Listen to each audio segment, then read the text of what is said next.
Praise the Lord अजीजों, आइए अब समय कि हम परमेश्वर के पवित्र वचन में चलेंगे और निकालेंगे मेरे साथ नीति वचन 8 बाब और उसकी 33वीं आयत। नीति वचन 8 बाब और उसकी 33वीं आयत। यहाँ पर परमेश्वर का वचन इस प्रकार कहता है, शिक्षा को सुनो और बुद्धिमान हो जाओ, उसके विषय में अनसुनी ना करो। मेरे अजीजों, बुद्धिमानी का अर्थ है उस बात का चुनाव करना जिसके कारण आप कल आनंद पा सको। उदाहरण के लिए, बुद्धि अपना सारा धन एक ही समय में खर्च नहीं करती, परंतु वो कुछ भविष्य के लिए बचा कर रखती है, ये जानते हुए कि ऐसा करने में बुद्धिमानी है। बुद्धि आज का काम कल पर नहीं छोड़ती है, क्योंकि वो जानती है कि ऐसा करने से दूसरे दिन उसे एक साथ 2 दिन का काम करना पड़ेगा। बुद्धि टालमटोल नहीं करती, परंतु कार्य करती है। यदि आप अपना जीवन सरल बनाना चाहते हैं तो आपको भविष्य में सोचना चाहिए और जानना चाहिए कि आप आज जो निर्णय लेंगे उसका परिणाम आपके कल पर होगा। कुछ लोग आराम के साथ जीवन का आनंद कभी नहीं ले सकते हैं, क्योंकि प्रतिदिन अपनी बुद्धि से काम न करने के कारण उत्पन्न समस्याओं को सुलझाने में वो व्यतीत रहते हैं। मैं अक्सर लोगों को कहते हुए सुनता हूं कि मैं जानता हूं कि मुझे ये नहीं करना चाहिए था। अक्सर लोग ये बात करते हैं। कभी आप किसी से बात करेंगे तो उनके विचार ये होते हैं कि मैं ये जानता हूं कि मुझे ऐसा नहीं करना चाहिए था, जानते हुए कि कोई एक काम करना योग्य नहीं है। जब हम उसे करते हैं तो वो मूर्खता है। जब व्यक्ति जानता है कि उसने अयोग्य निर्णय लिया है, तब भी वो कैसे योग्य परिणाम की अपेक्षा कर सकता है। आप जानते हो आपका डिसीजन जो है वो बिल्कुल गलत है, लेकिन उसका परिणाम आप सोचे कि आपके जिसे बोल सकते हैं आपके पक्ष में होगा, तो ये एकदम सरासर बेवकूफ़ी वाला सोच हो सकती है। वो अपने निर्णय पर दांव लगाते हैं, यह सोचकर कि शायद ये योग्य परिणाम दे, शायद। परंतु बुद्धि दांव नहीं लगाती है मेरे अजीजों, वो निवेश करती है। इस समय जो योग्य है वही करने से शायद हमें तुरंत योग्य प्रतिफल प्राप्त नहीं होगा, परंतु बाद में अवश्य होता है। कुछ लोग छोटी छोटी खुशियों के लिए बहुत बड़ी रकम अदा करते हैं, परंतु इस प्रकार के व्यक्ति न बनने का निर्णय आप अभी इसी वक्त ले सकते हैं। हम अपने पूरे जीवन काल में शायद लाखों निर्णय लेते हैं, और वो जितने अधिक बुद्धिमानी के होंगे उतना हमारा जीवन सरल और आसान होगा। जीवन को सरल बनाने के लिए आपको निर्णय लेने से पहले उसके विषय में सोचना अत्यंत आवश्यक है। जब आप किसी निर्णय के विषय में अपने मन में सोच रहे होते हैं, तब ये अवश्य सोचे कि जो निर्णय मैं लेने जा रहा हूं उसके भविष्य में होने वाले परिणाम से क्या मैं आनंदित हो जाऊंगा या नहीं। यदि आपका उत्तर हाँ में है, हाँ में नहीं है यदि आपका उत्तर, तो शायद आपको निर्णय के विषय में दोबारा सोचना चाहिए। कोई भी निर्णय बहुत ही सोच समझ के लेना चाहिए, जिससे कि आपके आने वाले कल के ऊपर असर ना पड़े। और दूसरी चीज है, ध्यान विचलित होने से सावधान रहें। जी हाँ, ध्यान विचलित होने से सावधान रहें। हर एक बाधा और मन को विचलित करने वाली बात को मात देने के बाद व्यक्ति शायद पूर्ण सफलता के साथ अपने लक्ष्य या निर्धारित स्थान पर पहुंच ही जाता है। यदि हम देखें मरकुस 4 बाब और उसकी 19वीं आयत में परमेश्वर का वचन कहता है, और संसार की चिंता और धन का धोखा और अन्य वस्तुओं का लोभ उसमें समाकर वचन को दबा देता है और वो निष्फल रह जाता है। अक्सर हम शैतान को ही अपने नाश का कारण मानते हैं, परंतु वास्तविक रूप से वो हमारा मन विचलित करने का अधिक मात्रा में कारण होता है।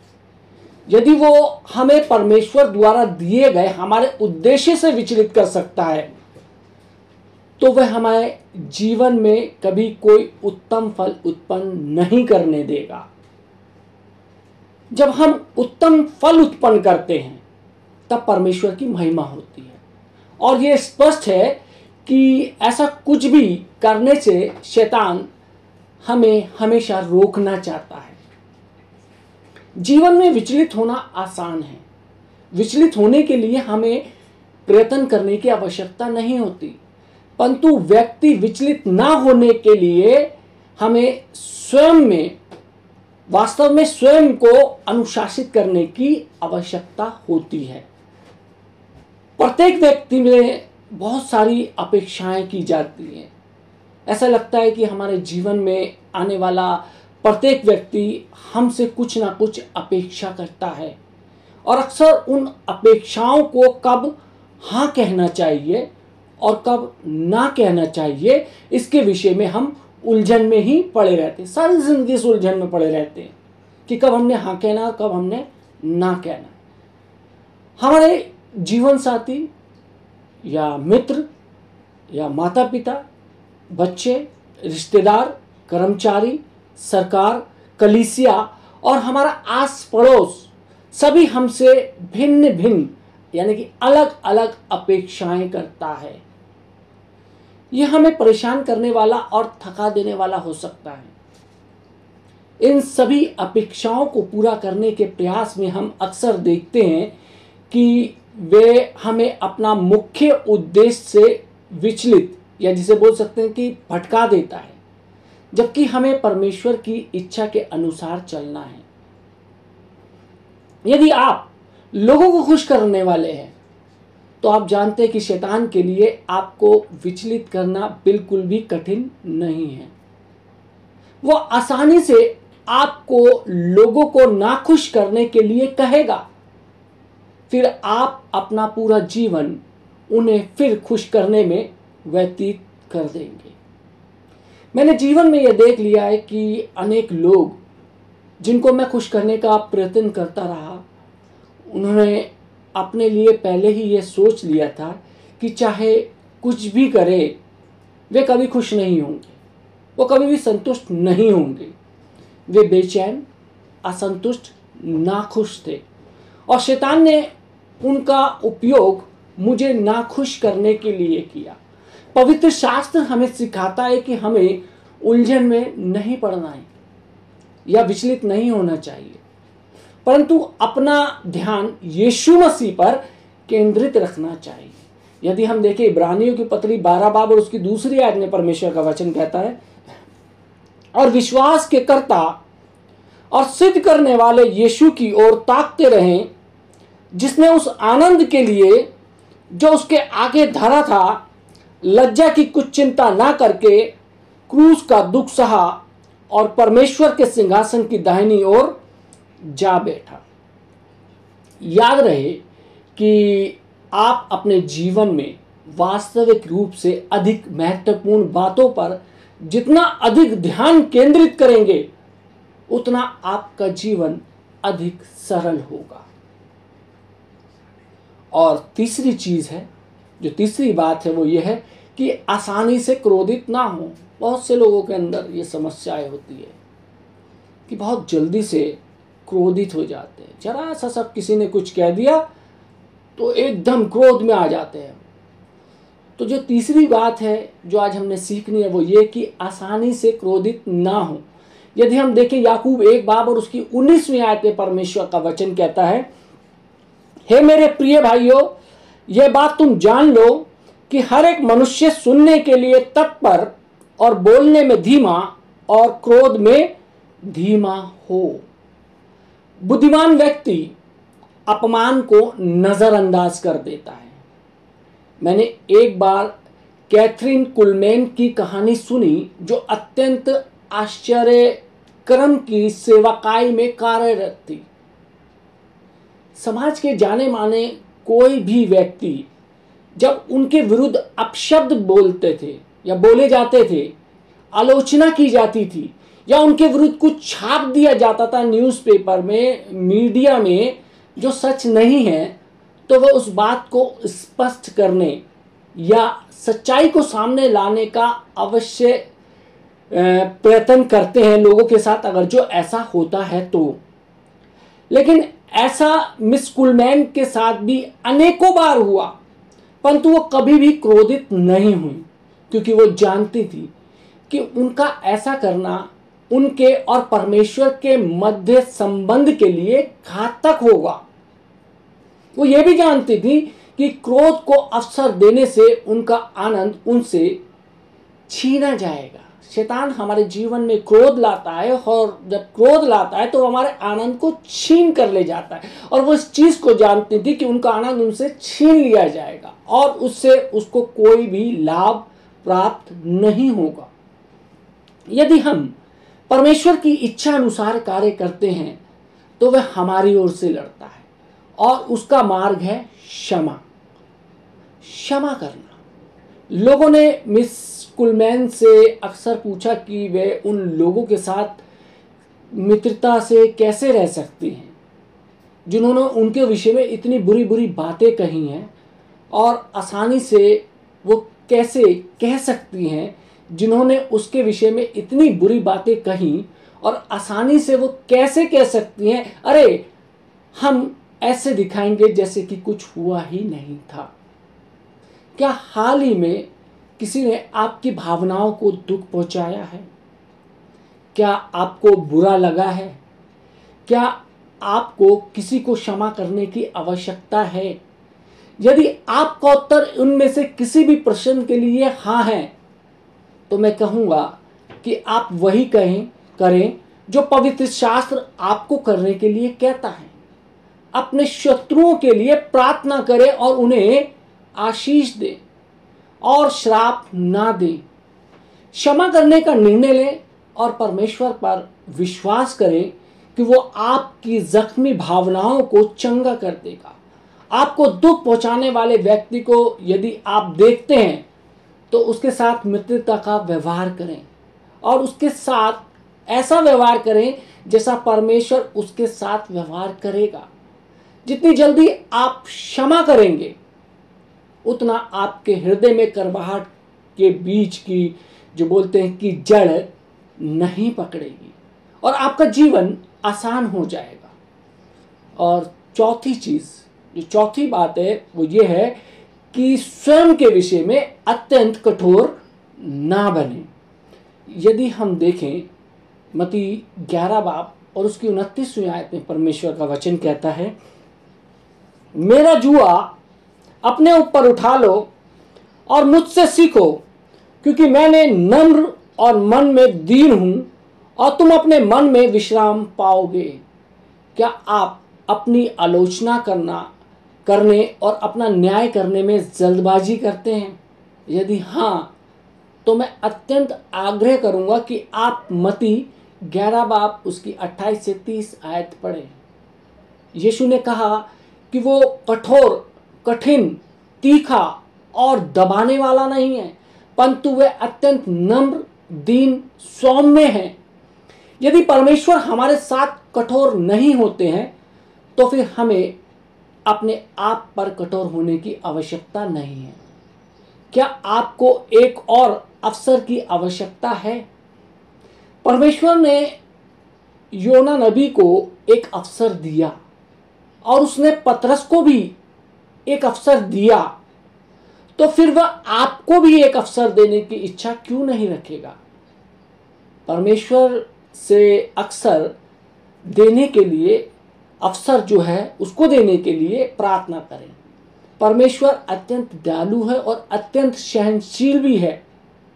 उसकी प्रेम, जिसे बोल सकते हैं कि प्रेम पूर्ण दयालुता हमें कभी भी निराश नहीं करती है, यह कभी समाप्त नहीं होती है हमारे जीवन में। यदि हम अपनी गलतियों में असफलताओं का हिसाब लगाएं तो हमें बोझ से दबे होने का एहसास होगा। यीशु हमारे बोझ को उठाने के लिए आया है, परंतु हमें यह विश्वास करना होगा कि वो हमारी गलतियों से भी महान है। मुझे नहीं लगता कि जैसा हम सोचते हैं वैसा परमेश्वर को संतुष्ट करना अत्यंत कठिन है। वैसे भी हम उसके लिए कोई बड़ा आश्चर्य नहीं है। उसने हमें अपने साथ संबंधों में प्रवेश करने के लिए आमंत्रित किया है। उससे पहले वह हमारे विषय में सब कुछ जानता है। यदि आपको लगता है कि आपका जीवन उलझन युक्त है, तो शायद आप स्वयं के विषय में अधिक कठोर हैं। अपने आप को थोड़ा समय दें। यदि आपको अपने लिए परमेश्वर से अधिक दया प्राप्त होती है, तो आप दूसरों को भी दया प्रदान करेंगे। परमेश्वर आपका हृदय देखता है, और जो हार मानने के लिए तैयार नहीं है, उस प्रत्येक व्यक्ति की सहायता करने के लिए वो तैयार है। आगे बढ़ते जाएं, और जो पीछे हो चुका है उसे छोड़ देना याद रखिए। वो भूतकाल चाहे 10 वर्ष पुराना हो या 5 मिनट पहले का क्यों ना हो। मुद्दा यह है कि यदि वो भूतकाल है तो उसे पीछे छोड़कर आपको आगे बढ़ना है। और 5वीं चीज है कि दोबारा शुरू करने के लिए कभी देर नहीं होती है। ये कितनी अद्भुत बात है कि संसार का विकास आरंभ करने के लिए किसी को भी एक क्षण की प्रतीक्षा करने की आवश्यकता नहीं है। यदि हम देखें विलाप गीत की पुस्तक 3 बाब और उसकी 22 और 23वीं आयत में वचन कहता है कि हम मिट नहीं गए, यह यहोवा की महाकरुणा का फल है, क्योंकि उसकी दया अमर है, प्रतिभोर वो नई होती है, तेरी सच्चाई महान है। आशाहीनता एक बोझ है जो उठाने की हमें आवश्यकता नहीं है, क्योंकि परमेश्वर के साथ पुनः दोबारा आरंभ करने के लिए कभी देर नहीं होती है। वो नए आरंभ का परमेश्वर है। योना परमेश्वर द्वारा बताए गए मार्ग के विरुद्ध दिशा में गया, परंतु जब उसने अपनी गलती मानी तब परमेश्वर ने उसे नई शुरुआत करने दी। प्रार्थना करें, परमेश्वर से सहायता और क्षमा मांगने के लिए कभी देर नहीं होती। शैतान चाहता है कि हम आशाहीनता या आशाहीन अपने आप को महसूस करें। कभी नहीं और समाप्त हो चुका है ये शब्द पसंद करता है। वो कहता है कि अब सब कुछ खत्म हो चुका है। आपके अयोग्य निर्णय के कारण जो गड़बड़ी हो गई है वो अब ठीक नहीं हो सकती है। हमें सत्य के लिए परमेश्वर के वचन की ओर जाना चाहिए, क्योंकि शैतान जो है वो झूठा है। पवित्र शास्त्र में नई शुरुआत करने वाले अनेक लोगों की भरपूर कहानियां हैं। यीशु ने अपना उद्धारकर्ता के रूप में स्वीकार करना ये सबसे बड़ी महान शुरुआत है। अपने जीवन में प्रभु यीशु मसीह को अपना उद्धारकर्ता ग्रहण कीजिए। ये एक नई शुरुआत है, एक सबसे महान शुरुआत है। ऐसा करने से हमें जीवन जीने का नया मार्ग सीखने के साथ साथ एक नई सृष्टि हम लोग बन जाते हैं। इफिसियों 4 बाब और उसकी 23वीं आयत में पवित्र शास्त्र हमें बताता है कि हमें अपने विचार और व्यवहार में लगातार नए बनते जाना चाहिए। यदि आपने कभी ऐसा व्यवहार या विचार प्रकट किया है जिसके बाद आपको लगता है कि नया जीवन आरंभ करने के लिए, नए संबंध बनाने के लिए या भविष्य के लिए आशा की अपेक्षा करने के लिए बहुत देर हो चुकी है, तो आपको इसी समय अपने मन को नया करने की आवश्यकता है। आपकी भावनाओं के अनुसार नहीं, परंतु परमेश्वर के वचन के अनुसार सोचना आरंभ करें। जब तक व्यक्ति प्रयत्न करना बंद नहीं करता, तब तक वो असफल नहीं कहा जा सकता है। यदि हम आज में अपने प्रयत्नों को पूरा कार्य करें और विश्वास करें कि परमेश्वर बाकी सब कुछ पूरा करेगा, कल मैं फिर नई शुरुआत करूंगा और मैं कभी हार नहीं मानूंगा या प्रयत्न करना नहीं छोड़ूंगा, इस विचारधारा के साथ चलते हैं तो जीवन अधिक मधुर और आसान, सरल और सीधा बन जाता है। बिल्कुल, हमने एक नई शुरुआत के साथ परमेश्वर के साथ चलना है। बहुत से लोग होते हैं, बहुत से लोग कहते हैं, मैंने सुना है जब मैं लोगों से बात करता हूँ कि आप परमेश्वर के भवन में नहीं आते हैं या आपने होली कम्युनियन नहीं लिया, क्यों, उसका कारण क्या है। तो लोग कहते हैं कि हम बहुत पापी हैं, मेरे जीवन से बहुत पाप हुआ, इसलिए मैंने होली कम्युनियन जो है वो बहुत पाक चीज़ है और मैं उसको लेना नहीं चाहता। लेकिन आपको याद रखना चाहिए कि प्रभु यीशु मसीह पापियों के लिए ही आया था और वो उसकी जो पाक मेज़ होती है वो उसके और हमारे प्रेम के संबंध को दर्शाती है। तो आप ये कहकर उसकी मेज़ का अपमान ना करें कि आप पापी हैं। यदि आज भी अपने आप को एक पापी समझते हैं तो प्रभु यीशु मसीह का लहू बहाया जाना व्यर्थ हो जाता है। अपने जीवन को एक दिशा में लेके जाइए, आपके जीवन के अंदर एक दिशा होनी चाहिए। परमेश्वर आप सबको आशीष दे। आइए हम दुआ मांगें।